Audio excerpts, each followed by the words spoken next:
हरिओम. आज शनिवार 13 जुलै 2024. सद्गुरू ब्रह्मचैतन्य गोंदवलेकर महाराज यांच्या प्रवचनाचा आजचा हा भाग. देव आणि नाम भिन्न नाहीत. ऐकूया. आपल्या अनुभवाला येईल तेच खरं जरी असलं तरी आपण त्याप्रमाणे वागतो का? पुष्कळ गोष्टी वाईट आहेत असं आपल्याला अनुभवाला येतं, परंतु त्या करण्याचं आपण टाळतो का? हाच तर आपल्यातला दोष आहे. थोर पुरुषांचं मात्र तसं नसतं. त्यांना जे अनुभवाला आलं ते त्यांनी आचरणात आणून दाखवलं आणि म्हणूनच ते संत पदवीला गेले. खरोखर संतांचे आपल्यावर केवढे उपकार आहेत. जगातलं सुख हे खरं सुख नव्हे, दुःखाने सुखाचा घेतलेला केवळ द्वेष येतो असं जेव्हा त्यांच्या अनुभवास आलं तेव्हा त्यांनी त्या सुखाकडे पाठ फिरवली आणि खऱ्या सुखाच्या शोधाला ते लागले. परमेश्वर प्राप्तीतच खरं सुख आहे असं त्यांना आढळून आलं. त्या प्राप्तीचा अगदी सोपा मार्ग म्हणजे ईश्वराचं नाम. हेच वेदकाळापासून ते आत्तापर्यंत सर्व साधू संतांनी अनुभव घेऊन सांगितलं आहे. सद्गुरूकडून मिळालेलं ईश्वराचं नाम प्रेमाने, भक्तीने, एकाग्रतेने घेतलं तर परमेश्वर आपल्या जवळ येऊन उभा राहतो असा सर्व संतांनी आपला अनुभव कंठळवाने सांगितला आहे. आपण तसं नाम घेतो का? नामाकरता नाम आपण घेतो का? का मनात काही इच्छा वासना ठेवून घेतो?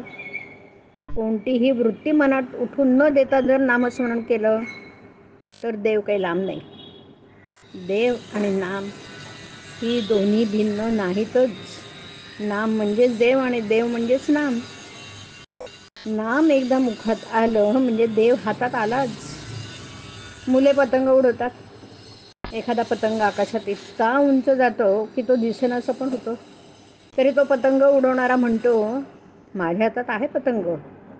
कारण पतंगाचा दोरा त्याच्या हातात असतो.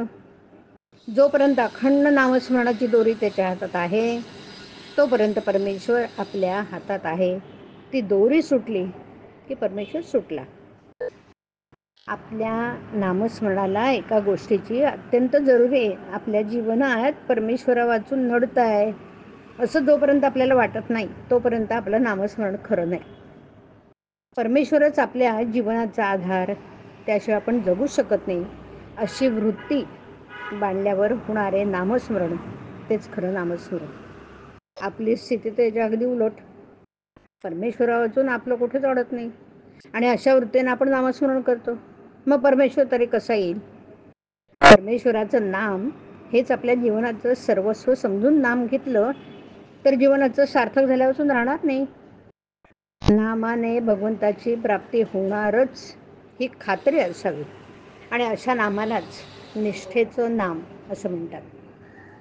भक्त, भगवंत आणि नाम ही तिन्ही एकरूपच आहेत.